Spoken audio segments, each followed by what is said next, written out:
Assalamualaikum warahmatullahi wabarakatuh. Saudara-saudaraku sebangsa dan setanah air ya, semoga kalian sehat semuanya. Berjumpa lagi dengan saya di Gaspol Update. Teman-teman sudah pada tahu nggak nih ya, si dokter mangkrak nangis. Ah, bahkan menangisnya itu sampai gemecer gitu ya. Kata orang Jawa itu nangisnya gemecer. Pasalnya, penelitiannya digugurkan begitu saja oleh seorang pakar yang masih sangat muda.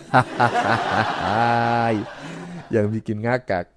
Emang kapan gitu loh si dokter mangkrak melakukan penelitian gitu. Orang kelainan jiwa kok melakukan penelitian. Mana bisa, mana mungkin ya. Yang lebih ngakak lagi, sudah bersatu sebagai tersangka, dan sebentar lagi mendekam di balik jeruji besi. Si dokter mangkrak yang satu ini justru berhalusinasi ingin menyidangkan Jokowi. Eh, Hadapi dulu sidangmu ya, hadapi dulu karmamu membusuk di dalam penjara. Baru nanti kalau kau berhasil keluar dari penjara masih dalam keadaan hidup dan sehat, baru nanti kau pikirkan gimana caranya menjatuhkan Jokowi lagi. Nah, bagaimanakah videonya? Dan bagaimanakah respon netizen? Mari kita tonton bersama, kemudian mari kita komentari bersama di bagian akhir video. Ini dia. Dokter Tifa nangis penelitiannya gugur. Mata 99%. Oke, asli. Asli, terus 98%. Terus telinga 98%. Lekukan wajah 99%. Dokter mangkrak nangis gemecer, penelitiannya digugurkan pakar muda. Cuma kok pendek kali gitu loh. Mana bagian pakar muda yang menggugurkan hasil penelitian si dokter mangkrak ini? Kok saya penasaran gitu loh. Ini gimana nih videonya cuma pendek-pendek saja. Coba teman-teman yang tahu gitu ya, coba tulis di kolom komentar ya. Lanjut. Salam waras, pernyataan dari Polda Metro Jaya bahwa mereka sudah berkoordinasi dan adanya koordinasi dengan dengan Kejaksaan DKI bahwa sudah tidak diperlukan lagi kelengkapan untuk menjerat Roy Suryo, Tipa dan rekan-rekannya ini, bahwa nanti itu dimungkinkannya terjadinya P21, tinggal menunggu koordinasi saja untuk penetapan P21-nya, waktu penetapan P21-nya, kemudian penyerahan barang bukti dan juga para tersangkanya. Nah, ini kan mereka berkoordinasi, tapi ini selalu diputarbalikkan oleh para ternak-ternak dakjal bahwa memang belum ada P21, memang belum, tapi koordinasinya sudah ada, dan itu menyatakan bahwa akan P21. Nah, ketika mendengar itu si Tipa ini sekarang stresnya bertambah-tambah karena dia akan mendapatkan ganjaran atas apa yang telah dilakukannya terhadap Pak Jokowi. Perlu diketahui bahwa si Tipa ini melakukan fitnahan terhadap Pak Jokowi, serangan-serangan terhadap Pak Jokowi ini jauh sebelum adanya tuduhan ijazah palsu ini. Jadi dulunya ini si Tipa ini adalah militannya itu si Anies, yang menyatakan bahwa Anies ini tidak dibutuhkan di Indonesia, dia ini dibutuhkan menjadi PBB. Loh, sampai sekarang ini si Anies menjadi pengangguran. Tidak jadi masalah untuk mendukung siapapun, tidak jadi masalah karena ini negara demokrasi. Tapi yang buat ya benar-benar saja. Nah, apa yang dilakukan si Tipa ini ya selalu melakukan penyerangan terhadap Pak Jokowi. Tidak hanya menyerangkan secara kebijakan, tapi pribadi Pak Jokowi juga sudah diserang.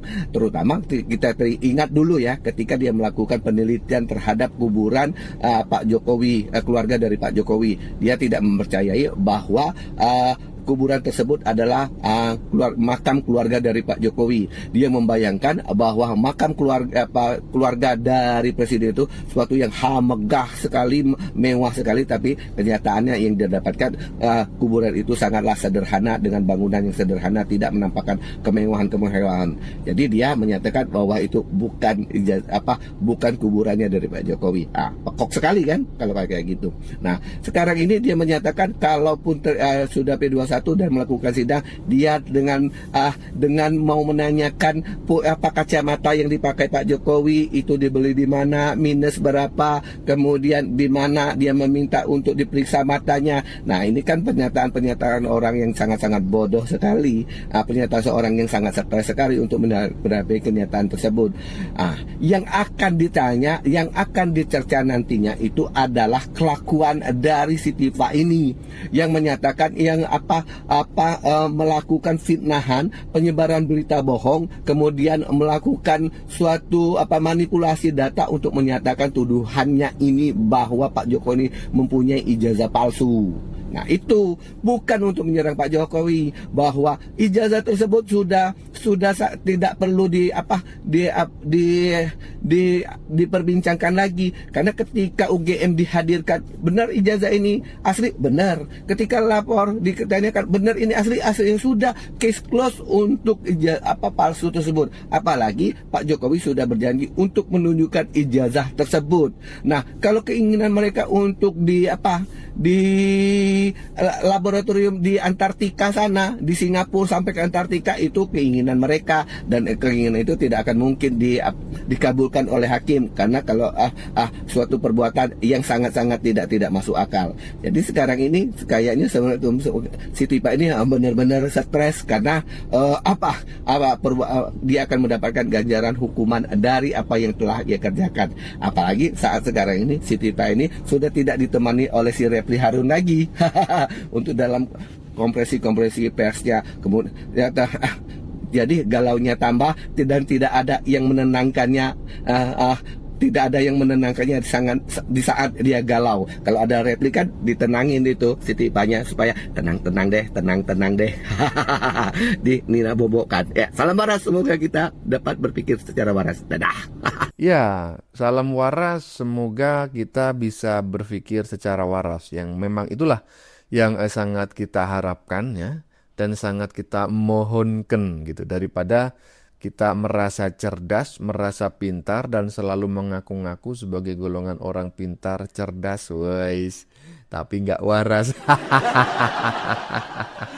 Ya, percuma nggak ngaku cerdas tapi nggak waras. Ya iyalah, waras aja enggak, gimana mau cerdas. Itulah golongan para pembenci Jokowi ya, dan pembenci Prabowo. Sudrun, badrun, anak ontak, anak kebo, kebanyakan minum kencing ontak, kebanyakan makan kotorannya kebo, jadinya macam kayak gitu. Termasuk si dokter Mangkrak ini yang barusan dikomentari oleh netizen barusan ya. Udah berstatus sebagai tersangka, ya kan? Malah berhalusinasi menjidangkan Jokowi. Ada. Lanjut. Ya, baik.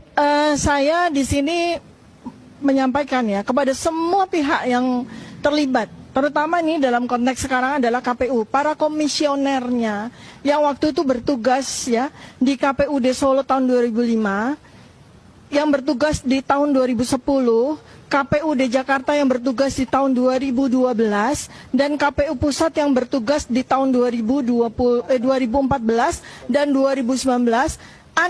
Kalian semua mesti hati-hati. Kalau kalian masih berpikir untuk melakukan kerjasama, melakukan persekongkolan untuk menutupi ya kehitaman dari ijazah Joko Widodo, hati-hati. Banyak undang-undang yang bisa menjerat kalian ke pidana. Ya, banyak undang-undang yang menjerat kalian ke pidana. Ya, hati-hati itu. Karena kami juga sudah pelajari, tim kuasa hukum kami juga sudah pelajari bahwa publik nanti mungkin bukan RRT, mungkin bukan Dr. Bonetua, publik sudah bangun ya. Perhatikan baik-baik siapa yang sudah mulai speak up, para akademisi, para doktor, para ilmuwan ya, termasuk Ibu Leoni dari ITB, juga beberapa akademisi-akademisi yang lain ini sudah bergerak untuk bicara. Bahkan dari internal UGM sendiri, para lulusan magister dan doktor dari UGM sudah menyatakan bahwa sebagian besar dari eksternal UGM, which is itu adalah alumni, maupun internal UGM, yaitu para dosen, para sivitas akademika, sudah berpihak kepada kami. Di UGM sendiri hanya tinggal sedikit saja oknum yang masih berpikir bahwa mereka masih bisa melindungi Joko Widodo. Ya, sekali lagi saya sampaikan bahwa ketika kebenaran sudah membuka dirinya, maka langit yang akan melindunginya. Jadi, Pak Joko Widodo, saya sarankan Anda, mumpung lagi sakit berat, silakan Anda segera pergi ke luar negeri untuk berobat. Karena sakit Anda tuh sakit yang sangat berat, ya, sakit Anda tuh sakit yang sangat berat. Autoimun, berat, dan agresif, sudah saya sampaikan sejak bulan Juli 2025. Ini sebuah waktu, momentum yang tepat bagi Anda untuk pergi ke luar negeri. Untuk apa? Untuk berobat. Ya, bukan untuk melarikan diri, untuk berobat. Nah, sementara petugas-petugas KPU yang siapapun juga yang terlibat di dalam persekongkolan ijazah ini, Anda mesti hati-hati ya. Saya rasa sudah tidak ada waktunya lagi buat Anda untuk masih bolak-balik dan sebagainya, enggak. Kebenaran yang akan mengejar Anda ya. Terima kasih. Assalamualaikum warahmatullahi wabarakatuh. Waalaikumsalam warahmatullahi wabarakatuh. Ngeri kali. Ya, tapi sebenarnya kalau kita pakai common sense ya, dengan common sense publik, kadang mau analog, mau digital dan lain sebagainya, yang jelas posisi mencotot itu nggak bisa diutak-atik lagi. Anda mau copy mau enggak itu tuh berbeda. Yang kedua adalah gambar atau foto itu juga nggak bisa, ya kan? Ya. Kemudian cap di belakang foto nggak bisa diapa-apain. Jadi ada banyak faktor yang sebenarnya tidak perlu canggih-canggih amat ilmunya, itu bisa membuktikan bahwa ijazah ini berbeda paling tidak ya dengan ijazah-ijazah lainnya yang dikeluarkan pada periode yang sama. Wisuda yaitu pada tanggal berapa itu? 5 November 1980. Terlepas 5 November 1985. Perkara kemudian ada versi lain yang mengatakan lulus SMA aja enggak, itu soal lain ya, lain lagi. Ini adalah soal S1 di UGM atau sarjana muda. Terima kasih semuanya. Michael, Mas Roy, kemudian Mas Bona, kemudian Dr. Tiva ya.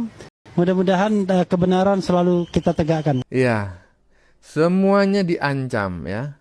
Dan barusan kita sedang menyaksikan ya jejak digital gitu ya. Inilah kekonyolan si Dr. Mangkrak. Anggap dirinya sudah yakini dirinya benar. Wah, ini gimana tulisannya ini ya? Jejak digital inilah kekonyolan Dr. Mangkrak. Anggap dirinya sudah yakin dirinya benar, ancam lembaga negara. Ternyata semua tuduhannya adalah opini, asumsi yang sudah direkayasa oleh si Dewa Panji. Hajar. Ya begitulah ya. Ujung-ujungnya mengaku tidak pernah melakukan penelitian ijazahnya Jokowi. Agar lepas dari jerat hukum. Aduh, gimana orang macam kayak gini ya.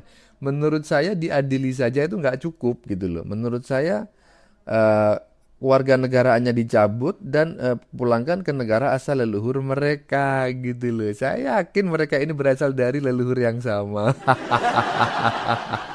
Lanjut. Untuk melakukan kerjasama, melakukan persekongkolan untuk menutup. Masa? Hah? Kalian percaya sama omongan gerombolan sampah yang sebentar lagi akan dikandangi nih ya? Kalian percaya? Bulat-bulat omongannya tuh dari situ ke situ lagi. Nggak ada ujung pangkalnya. Bisa-bisa nih lo ya, tuduhannya tuh semakin gila ya, semakin gila aku rasa ini ya. Bisa-bisanya dia menuduh ya bahwa pihak KPU, mulai dari KPU Solo, KPU Jakarta, KPU Pusat ya, melakukan persekongkolan ya.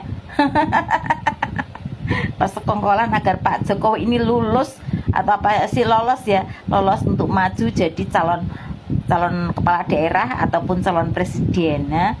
Gila kalian itu memang ya, ruwet pikiran kalian itu ya. Wes jangan kalau sudah termakan kebencian tuh ya gini nih ya, modelan kau yang ini kiranya ya. ngancem kalian itu nanti akan kena pasal atau kena apa lah yang sebentar lagi nih ya, sebentar lagi akan masuk kandang tuh ya kamu itu Tifa. Dan lagi nih soal kesehatannya Pak Jokowi, kok kamu ikut campur ya, kamu bilang Pak Jokowi sakit parah, sebaiknya keluar negeri aja. Tapi bukan untuk melarikan diri, tapi untuk berobat. Nggak ada urusan sama kamu ya, emangnya kamu dokternya Pak Jokowi? Hah? Tipa. Dan yang terakhir tuh statementnya Refli Harun yang bilang ya, persoalan jasa ini sebetulnya tidak membutuhkan pakar. Iya memang betul, karena aku sudah pernah bilang ya di videoku sebelumnya, ijazahnya Pak Jokowi itu cukup kalian tunjukkan pada anak-anak TK ya, tapi dengan catatan kasih dengan ijazah pembandingnya juga teman-teman seangkatan dan sekelas dengan Pak Jokowi yang diwisuda di bulan dan tahun yang sama ya. Tunjukkan itu sama, podo porak ya, podo porak modelannya ya. Anak TK tuh pasti akan lebih pinter ya, mereka akan pintar dan mereka akan jauh, itu pasti identik sama. Pra usah dadak mendatangkan pakar forensik lah, pakar pokwi fotografi lah opo. Kalian itu yang konyol. Dan nanti nih ya, nanti kalau setelah jalannya persidangan ya, ternyata ya kubunya Pak Jokowi atau Pak Jokowi memenangkan kasus ini ya, terus kalian mau apa? Masih nanti tahun kapan lagi ya meributkan ijazah itu lagi, ijazah diketak memang sirai. Dan aku juga berharap ya orang-orang ya di sekitar mereka itu, contohnya tuh kayak si Michael Sinaga, Bonatua, atau siapa lagi tuh si Kosinudin juga yang selama ini ya omongannya tuh jahatnya minta ampun sama Pak Jokowi. Bisa nggak sih orang ini juga dituntut juga ya? Orang-orang seperti ini juga layak untuk dilaporkan ya, dipidanakan juga ya, supaya negara ini tuh tidak dibikin gaduh oleh mereka. Nanti besok-besok ini muncul lagi ndak? Nek muncul meneh ya kasus yang sama diperkarakan lagi ijazahnya Pak Jokowi, manggil keplak ya, gemes aku. Jangan dikeplak lah Mbak ya. Gemes boleh, tapi jangan dikeplak karena itu melanggar hukum juga. Melakukan tindak kekerasan ya, dan itu masuk delik aduan ya. Ya kita menurut saya pemerintah memang harus ambil putusan gitu ya, ambil kebijakan, karena macam kayak gini ini kalau dibiarkan itu sangat berbahaya sekali. Berbahayanya bukan sekarang, kalau sekarang berbahayanya hanya terhadap orang per orang ya. Jadi kiprah mereka itu ya, sepak terjang mereka itu hanya membahayakan orang per orang, misalnya Jokowi ya. Tapi 5-10 tahun yang akan datang itu dampak buruknya itu bisa dirasakan oleh seluruh rakyat Indonesia dari Sabang sampai Merauke. Yaitu apa? Perubahan kebudayaan. Negara Indonesia yang semula ini ketimuran, yang menjunjung tinggi etika, praduga tak bersalah, sopan santun, norma, dan nilai-nilai yang berkembang di masyarakat, akan berubah menjadi sumpah serapah, caci maki, dan fitnahan. Dan itu merupakan kebudayaan yang dari sono itu, dari negara yang sangat nyaman, suka mencaci, memaki, menghina, dan memfitnah. Nah itu yang bahaya. Iya toh? Iya. Lanjut. Provokator ini membongkar ijazah SMA Pak Jokowi. Ternyata yang palsu tidak hanya ijazah S1 tapi SMA juga, kata Dr. Tifa. Bukannya ijazah SD sampai SMA Pak Jokowi sudah digugat oleh Pak Bambang Tri Mulyono. Kok bisa sih Pak Bambang Tri divonis penjara 6 tahun padahal Pak Jokowi tidak pernah hadir sidang? Awalnya Pak Bambang Tri ini bermaksud meminta agar ijazah Pak Jokowi ditunjukkan. Tapi justru hakim meminta bukti-bukti ke Pak Bambang Tri kalau memang ijazah Jokowi palsu. Menurutku hakim ini logikanya nggak dipakai ya. Analoginya kalau ada orang yang kendaraannya bermasalah aja, polisi minta bukti surat-surat kendaraannya untuk mengecek keasliannya. Tapi ini nggak berlaku karena Jokowi adalah presiden. Anehnya di sidang berikutnya Pak Bambang Tri tidak bisa hadir sidang karena sudah ditahan oleh polisi. Dia tiba-tiba jadi tersangka kasus lain yaitu pencemaran nama baik presiden. Akhirnya karena kedua pihak itu tidak hadir, kasus itu pun selesai dan Pak Bambang Tri divonis penjara 6 tahun karena pencemaran nama baik Pak Jokowi. Karena kasus ijazah SMA ini janggal, akhirnya Dr. Tifa mencari tahu lagi. Ternyata dari laman UGM Pak Jokowi sekolah di SMA 6 Surakarta dari 1977 sampai 1980. Anehnya sekolah itu baru berdiri tahun 1985. Sedangkan sebelumnya namanya SMPB Surakarta dan belum ganti nama saat Pak Jokowi lulus SMA. Akhirnya KPU Solo digugat karena meloloskan fotokopi dari ijazah yang sudah dilegalisir, padahal nama SMA-nya tidak sesuai. Kalau kamu setuju Jokowi diadili, coba komen adili Jokowi. Yang provokator itu elu. Kok bisa-bisanya katanya Pak Jokowi nggak punya ijazah SMA, ya S1-nya palsu. adili Jokowi karena semuanya palsu. Bahkan Jokowi saat ini pun sepertinya palsu, merupakan cloningan. Ini kan omongan-omongan orang yang bukan kurang sesendok, tapi kurang seember gitu loh. Dan berita-berita macam kayak gitu, isu-isu macam kayak gitu, di-up oleh manusia jadi-jadian yang baru saja kita saksikan gitu loh. Nggak usah dikomentari panjang-panjang ya, lanjut. Jangan terprovokasi oleh apapun yang disampaikan oleh Termul dan Buzzer. Berjumpa lagi bersama Mak Cipa.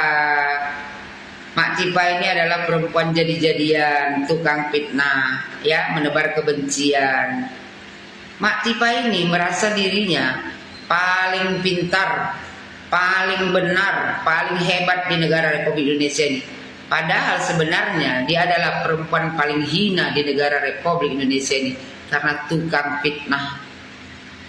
Mak Cipa ya bilang, masyarakat Indonesia kita semua menyikapi, menghikmati, menganalisis dengan tenang, dengan kesadaran penuh, dengan akal sehat. Memangnya kau punya akal? Kau sendiri tak berakal. Ya, kalau kau punya akal sehat, tak mungkin kau memfitnah mantan presiden terbaik di negara Republik Indonesia ini. Ijazahnya palsu. Jadi jangan bicara seolah-olah kau yang paling hebat, paling benar, ya, menghimbau masyarakat Indonesia supaya kita semua menyikapi, menghikmati, menganalisis dengan tenang. Kita sudah cukup tenang, Tipa, cuman kau saja yang kelabakan karena sebentar lagi, yakinlah kau, perkara pelaporan Pak Jokowi pasti masuk pengadilan dan saat itu nanti baru kita lihat seperti apa tingkah kau di pengadilan. Ya, Tipa. Dan satu lagi, Tipa, persiapkan mental kau, bakal lama kau nanti di penjara. Ya, mudah-mudahan hukuman kau itu yang kau dapatkan nanti, ya, dihukum yang seberat-beratnya biar ada efek jera untuk perempuan-perempuan Indonesia agar bisa menjaga lisannya. Kata si Tipa, jangan terprovokasi oleh apapun yang disampaikan oleh para termul dan buzzer yang tidak bertanggung jawab. Yang buzzer siapa? Kau ya kan, ngomong orang buzzer pada diri kau sendiri yang buzzer. Kau bicara ya kan seolah-olah kau ini perempuan mulia, menyebut orang dengan sebutan termul. Tipa, kalau kau tak malu dengan diri kau sendiri, malu dengan pakaian yang kau pakai. Badan dibungkus oleh pakaian muslimah, tapi bawah kau buka juga. Memanggil orang sesuka hati, termul-termul. Macamlah kau perempuan terhormat aja kau. Sadar diri kau, Tipa. Ya, perempuan kayak kau gini, ya, perempuan paling hina udah aku bilang. Berpakaian agamis, ya kan, badan dibalut semuanya dengan jilbab 6 meter tapi bawah kau buka juga. Nggak malu kau itu? Terus kata Tipa, intinya kami tidak kemana-mana. Ya nggak mungkin kau kemana-mana, orang kau tahanan kota. Nyatanya juga kata dia, selama 7 bulan ini saya mendapatkan cekal. Saya juga tidak bebas ke luar negeri. Ya nggak mungkin kau keluar negeri, nak tangkaplah kau. Sementara kau tahanan kota. Tak usah kau bodoh-bodoh rakyat Indonesia, cukup kau aja yang bodoh. Ya, perempuan terbodoh di negara Republik Indonesia ini mencari sensasi dengan memfitnah mantan presiden terbaik, ijazahnya palsu. Kata Tipa, saya mengalami tahanan kota, saya juga patuh. Ya memang wajib patuh kau. Kalau nggak patuh kau ditangkap kau langsung ke penjara kau. Bersama dengan pengacara sebagai saksi ya, tanda tangan setiap minggu, setiap seminggu sekali juga kami jalani. Iya wajib kau jalani. Kalau kau tak datang ya dipanggil paksa kau. Kata dia, dan selanjutnya ya kita serahkan semua kepada Allah Subhanahu wa taala. Alah. Dari muncung busuk kau itu tak perlulah menyebut-nyebut nama ya kan Allah Subhanahu wa taala. Sementara kelakuan kau adalah kelakuan yang paling dibenci oleh Allah Subhanahu wa taala. Ya Tipa ya, dalam Islam ya Tipa, fitnah itu lebih kejam daripada pembunuhan. Jadi nggak usah bawa nama Tuhan kau. Malu kau pada diri kau sendiri. Tukang fitnah sok-sokan kau beragak alim kau. Kata dia kan karena semua adalah pasti kehendaknya yang maha kuasa. Tidak ada Allah ya menginginkan kau untuk memfitnah mantan presiden terbaik di negara Republik Indonesia ini. Itu adalah keinginan kau sendiri. Jadi jangan membawa-bawa nama Tuhan seolah-olah apa yang kau lakukan ini ya itu adalah kehendak daripada Tuhan yang Maha Kuasa. Itu kehendak kau sendiri, Tipa ya, jangan bawa-bawa agama, jangan bawa Tuhan kau. Makanya kau bilang sama kau, belajar agama dengan ustadz yang bisa membuat kau jadi baik, bukan belajar agama ya dengan habib-habib palsu, memperbolehkan, menghina, merendahkan dan memfitnah. Kayak gini lah kau jadinya. Jadi perempuan ya, jadi-jadian kau. Merasa diri kau tuh dilindungi oleh Allah Subhanahu wa taala, apa yang kau lakukan itu ya kan atas kehendak Allah Subhanahu wa taala. Malu kau sebenarnya ya pada diri kau sendiri. Tidak pernah Allah itu menginginkan orang untuk memfitnah orang lain. Tipa, kau memfitnah sesama muslim sama dengan memakan bangkai saudaranya sendiri. Belajar kau biar kau paham. Kata si Tipa, saya sebagai manusia, sebagai hambanya ya mengikuti saja. Sebagai hambanya, kalau kau ya merasa diri kau itu alim ya kan, nggak mungkin kau menjadi tukang fitnah. Nggak mungkin kau indahoy di kamar hotel dengan orang yang bukan ya suaminya. Jadi nggak usah sikit-sikit ya kan seolah-olah kau ini paling alim karena kau berbusana muslimah. Udah aku bilang kau perempuan jadi-jadian, hati iblis mulut najis. Kata Tipa kan? Dan ada dua hal yang saya sampaikan. Pertama adalah kita jaga hukum ini benar-benar berlaku untuk melindungi keadilan dan kebenaran. Iya Tipa, nanti kau dapatkan keadilan dan kebenaran di pengadilan. Kata dia bukan untuk melayani satu orang saja. Kalau seandainya ya yang dilayani satu orang saja, kita sudah tahu tujuan kau kemana, ke Pak Jokowi kan. Kalau seandainya melayani satu orang saja, sudah lama kau masuk penjara. Paham kau? Kata Tipa kan, jadi jadikan hukum ini bukan sebagai pelayan satu orang saja, bukan sebagai penguasa. Hukum ini bukan sebagai alat penguasa untuk mengkriminalisasi warga negara atau rakyat. Kau gak usah perasaan ya kan dikriminalisasi. Kaulah kriminal sebenarnya. Tipa, perempuan tak sadar diri. Kau yang mengkriminalisasi Bapak Joko Widodo. Jadi jangan perasaan kau playing victim kau, seolah-olah kaulah dikriminalisasi. Perempuan bangke kayak kau gini ya, sadar diri bahwasanya kaulah yang mengkriminalisasi Bapak Joko Widodo. Bukan kau yang dikriminalisasi, kau kriminal sebenarnya. Kata dia kan, justru kesempatan ini adalah pelajaran sekaligus juga perjuangan bagi kita untuk betul-betul menegakkan keadilan dan kebenaran di Indonesia. Kepinding busuk, ya Tipa ya, kau berjuang apa? Apa yang kau perjuangkan? Memfitnah mantan presiden di jajanya palsu itu berjuang namanya, bengak kau namanya. Berjuang memfitnah orang kok berjuang. Iya, kalau ajaran sesat diajarkan sama kau, ya kan? Jadi perasaan kau itu memfitnah mantan presiden adalah berjuang.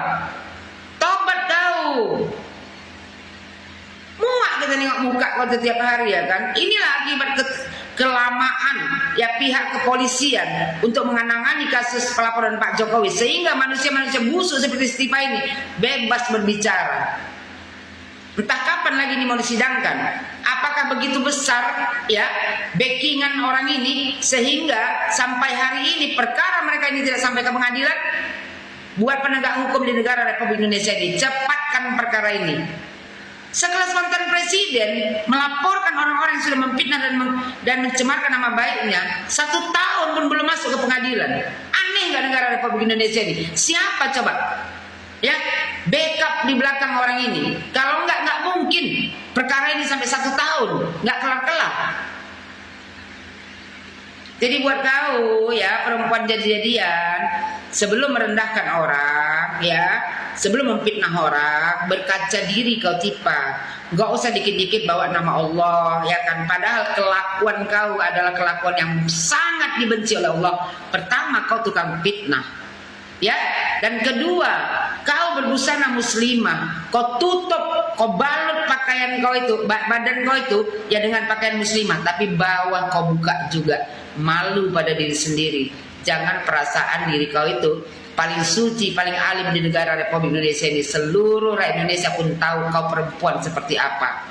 Ya, sebaiknya aku sarankan sama kau, persiapkan aja diri kau ya untuk nanti menjalani hari-hari kau di penjara, dan mudah-mudahan kau dapat hukuman yang seberat-beratnya, biar ada efek jerah kepada seluruh rakyat Indonesia, khususnya perempuan, untuk bisa menjaga lisannya.